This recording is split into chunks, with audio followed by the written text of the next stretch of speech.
নমস্কাৰ আকৌ এটা নতুন ভিডিঅ'লৈ মই মনোজ বৰাই সকলোকে স্বাগতম জনাইছো আমি ইয়াৰ আগৰ দুটা ভিডিঅ'ত ধাতু আৰু অধাতু দশম শ্ৰেণীৰ এই চেপ্টাৰটোৰ কিছু কথা আমি আলোচনা কৰিছিলো গতিকে আজি মই এই চেপ্টাৰটোৰ প্ৰশ্নাৱলীত থকা কেইটামান প্ৰশ্ন মই আলোচনা কৰিবলৈ আগবাঢ়িছো তোমালোকে প্ৰশ্নাৱলীত থকা প্ৰশ্নসমূহ বুজি যাবলৈ যত্ন কৰিবা এতে প্ৰথম প্ৰশ্নটো দিয়া আছে যে সোডিয়াম ধাতু কিয় কেৰাচিন তেলত ডুবাই ৰখা হয় ইয়াৰ উত্তৰটো মই কৈ দিব বিচাৰিছো সোডিয়াম অতিকে সক্ৰিয় ধাতু আমি ধাতুৰ সক্ৰিয়তা কম যেতিয়া আমি পাইছিলো তাত আটাইতকৈ সক্ৰিয় ধাতু আছিল পটাছিয়াম আৰু পটাছিয়ামৰ পিছতে আছিল সোডিয়াম অৰ্থাৎ সোডিয়াম অতি সক্ৰিয় ধাতু আৰু ই সাধাৰণ উষ্ণতাত কি কৰে বায়ু আৰু পানীৰ সৈতে বিক্ৰিয়া কৰে সোডিয়ামক যদি মুকলি অৱস্থাত ৰাখো তেতিয়া ই বিক্ৰিয়া কৰাৰ ফলত কি হয় জুই জ্বলি উঠে ইমান তীব্ৰভাৱে বিক্ৰিয়া কৰে যে জুই জ্বলি উঠে সেইবাবে সোডিয়াম ধাতুক কেৰাচিন তেলত ডুবাই ৰখা হয় যাতে ই বায়ু বা পানীৰ সংস্পৰ্শলৈ নাহে যেহেতু কেৰাচিন তেল হৈছে জৈৱ দ্ৰাৱক কিয়নো ই জৈৱ দ্ৰাৱকত কোনো বিক্ৰিয়া নকৰে সেইবাবে কেৰাচিন তেলত সোডিয়াম ধাতুটোক ডুবাই ৰখা হয় ইয়াৰ পিছৰ প্ৰশ্ন দিছিলে তলৰ বিক্ৰিয়াবিলাকৰ ৰাসায়নিক সমীকৰণ লিখিব দিছিলে এক নম্বৰ দিছিলে উত্তপ্ত জলীয় বাষ্পৰ লগত আইৰনে কৰা বিক্ৰিয়াটোৰ সমীকৰণ লিখিব লাগে গতিকে উত্তপ্ত জলীয় বাষ্পৰ লগত আইৰনে কৰা বিক্ৰিয়া প্ৰথমতে তোমালোকে জলীয় বাষ্পৰ কাৰণে পানী দিবা H2O জলীয় বাষ্প হয় H2O প্লাস ইয়াত আইৰন দিব লাগিব Fe তেতিয়া ইয়াৰ পৰা প্ৰস্তুত হ'ব আইৰন অক্সাইড FeTO4 আৰু লগত যোগ হ'ব প্লাস হাইড্ৰোজেন গেছ H2 আৰু সন্তুলন কৰিবা সন্তুলন কৰোতে এটা আইৰনৰ আগত 3 বহিব পানীৰ আগত 4 বহিব আইৰন অক্সাইডৰ আগত একো নবহে FeTO4 এ থাকিব সংখ্যা নবহে আৰু হাইড্ৰোজেনৰ আগত 4 দিলে হ'ব তেতিয়া সমীকৰণটো সন্তুলন হ'ব নেক্সট প্ৰশ্নটোলৈ আহিছো পানীৰ লগত ক্যালসিয়াম আৰু পটাছিয়ামৰ বিক্ৰিয়া লিখিব দিছে প্ৰথমে মই পানীৰ লগত ক্যালসিয়ামৰ বিক্ৰিয়াটো কৈ দিছো ক্যালসিয়াম Ca প্লাস পানী H2O দিবা কাৰ্চিন দিবা ইফালে হ'ব ক্যালসিয়াম হাইড্ৰক্সাইড CaOH হোল 2 পেকেটৰ বাহিৰত 2 দিবা প্লাস হাইড্ৰোজেন গেছ H2 আৰু এটো সন্তুলন কৰতে কেৱল পানীৰ আগত 2 দিব লাগিব H2 ৰ আগত 2 এটা দিবা তাৰ পটাছিয়াম ধাতুৰ লগত কৰা বিক্ৰিয়াটো লিখিলে পটাছিয়াম K প্লাস H2O তেতিয়া হ'ব ইফালে হ'ব কাৰ্চিনৰ ইফালে potassium hydroxide KOH plus H2 hydrogen gas ইয়াত পটাছিয়ামৰ আগত 2 দিবা সন্তুলন কৰতে পানীৰ আগত 2 বহিব পটাছিয়াম হাইড্ৰক্সাইডৰ আগত 2 বহিব আৰু হাইড্ৰোজেন গেছত আগত সংখ্যা নবহিব গতিকে এটোই আছিল ইয়াৰ পিছত মই 3 নম্বৰ প্ৰশ্নটো চাইছো ইয়াত কৈছে যে ABCD চাৰিটা ধাতু লৈ তলৰ দ্ৰৱণ বিলাকত এটা এটাকৈ দিয়া হৈছে আৰু ফলাফল বিলাক তলৰ তালিকাত লিখা হৈছে প্ৰথমতে ইয়াত দেখুৱা হৈছে যে ধাতু A আইৰণৰ লগত বিক্ৰিয়া নাই কৰা কপাৰ লগত প্ৰতিস্থাপন হৈছে তাৰ পিছত B ধাতুটো আইৰণত প্ৰতিস্থাপন হৈছে জিংকৰ লগত বিক্ৰিয়া হোৱা নাই C ধাতুটো বিক্ৰিয়া নাই হোৱা আইৰণৰ লগত কপাৰ লগতো নাই হোৱা জিংকৰ লগতো নাই হোৱা সিলভাৰৰ লগত প্ৰতিস্থাপন হৈছে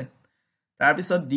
যেটো ধাতু দিছে ই আইৰণৰ লগত বিক্ৰিয়া নাই কৰা কপাৰ লগত বিক্ৰিয়া নাই কৰা জিংকৰ লগত বিক্ৰিয়া নাই কৰা আৰু সিলভাৰৰ লগতো বিক্ৰিয়া কৰা নাই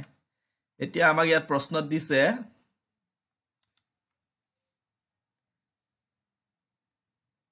যে ওপৰ তালিকা ব্যৱহাৰ কৰি ABCD ধাতু সম্বন্ধে তলৰ প্ৰশ্নবিলাকৰ উত্তৰ দিব দিছে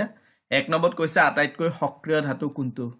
এতিয়া আমি প্ৰথমে লৱণ গিটা চাওচোন ইয়াত আছে iron sulphate copper sulphate zinc sulphate silver nitrate এই যে লৱণ গিটা আছে এই লৱণ গিটাত থকা কোনটো ধাতু আটাইতকৈ সক্ৰিয় আমি যদি সক্ৰিয়তাৰ ক্ৰমটো চাও potassium sodium calcium magnesium zinc আটাইতকৈ সক্ৰিয় ওদে জিংকৰ লগত যদি কাবাৰ প্ৰতিস্থাপন হয় হি আটাইতকৈ সক্ৰিয় হ'ব এটা দেখিছো ইয়াত জিংকৰ লগত কাৰো বিক্ৰিয়া হোৱা নাই গতিকে জিংকক চাই আমি তেনেহলে প্ৰশ্নটোৰ উত্তৰ দিব নোৱাৰিম সেই হিচাপত আমি জিংকৰ পিছত থকা সক্ৰিয় ধাতুটোলৈ চাও potassium sodium calcium magnesium zinc iron অৰ্থাৎ জিংকৰ পিছতে সক্ৰিয় ধাতু হৈছে আইৰন এটা আইৰনক যোনে প্ৰতিস্থাপন কৰিব হি আটাইতকৈ সক্ৰিয় ধাতু হ'ব সেইফালে আমি দেখিছো আইৰণত A ধাতুৰ বিক্ৰিয়া হোৱা নাই বিত প্ৰতিস্থাপন হৈছে চিত বিক্ৰিয়া নাই হোৱা ডিত বিক্ৰিয়া হোৱা নাই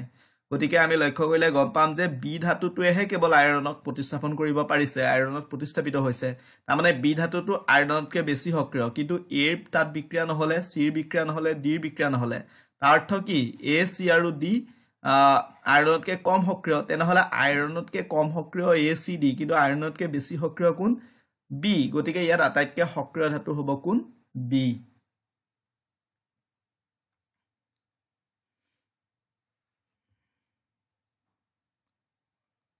নিশ্চয় বুজিব পাৰিছা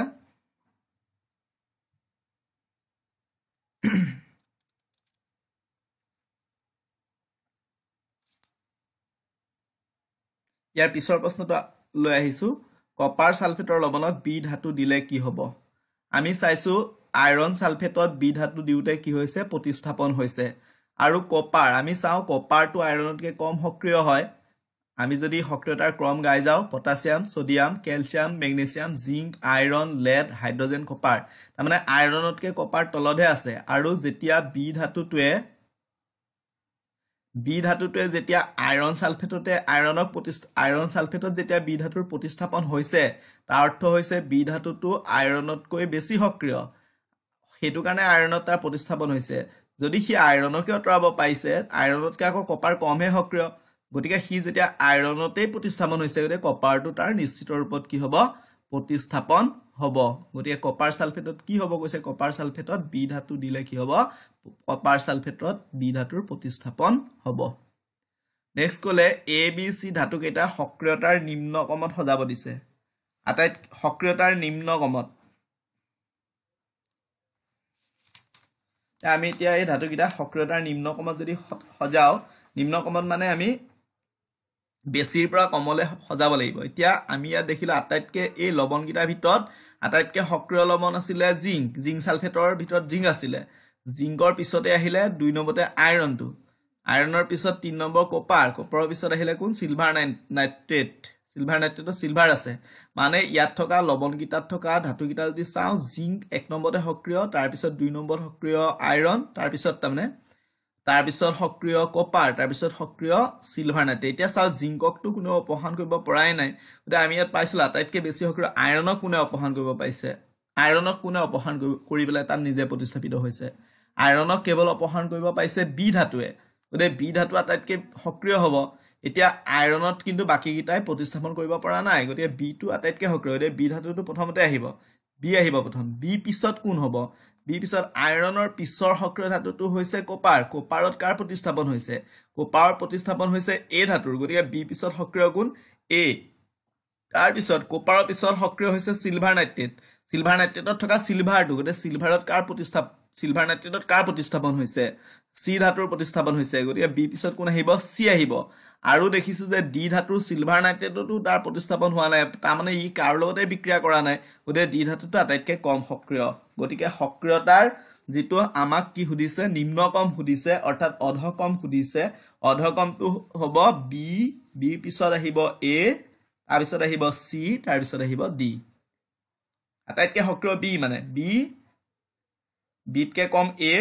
বি এ তাৰপৰা এতকৈ কম চিতকৈ কম ডি নিশ্চয় বুজিব পাৰিছা পিছৰ প্ৰশ্নটো চাও লঘু হাইড্ৰক্লৰিক এচিডত এটা সক্ৰিয় ধাতু দিলে কি গেছ উৎপন্ন হয় আমি গম পাওঁৱেই হাইড্ৰক্লৰিক এচিড হৈছে এটা অম্ল মানে এচিডে যেতিয়া ধাতুৰ লগত বিক্ৰিয়া কৰে সদায় কি গেছ উৎপন্ন হ'ব হাইড্ৰজেন গেছ উৎপন্ন হ'ব ইয়াত কৈছে আইৰণে লঘু সালফিউৰিক এচিডৰ লগত কৰা বিক্ৰিয়াৰ সমীকৰণ লিখা আইৰণৰ সংকেত লিখিবা Fe প্লাছ সালফিউৰিক এচিড দিবা H2SO4 তেতিয়াহ'লে যেতিয়া আইৰণৰ লগত সালফিউৰিক এচিডে বিক্ৰিয়া কৰিব তেতিয়া লৱণ প্ৰস্তুত হ'ব ফেৰাছ সালফেট গতিকে FeSO4 ফেৰাছ সালফেট যোগ কি হ'ব হাইড্ৰজেন গেছ প্লাছ H2 অৰ্থাৎ সমীকৰণটো হ'ব Fe plus H2SO4 FeSO4 plus H2 আৰু এটো সন্তুলন হৈয়ে আছে তাৰ আগত কোনো সংখ্যা দিব নালাগে কোৱেশ্চন নম্বৰ 5 লৈ আহিছো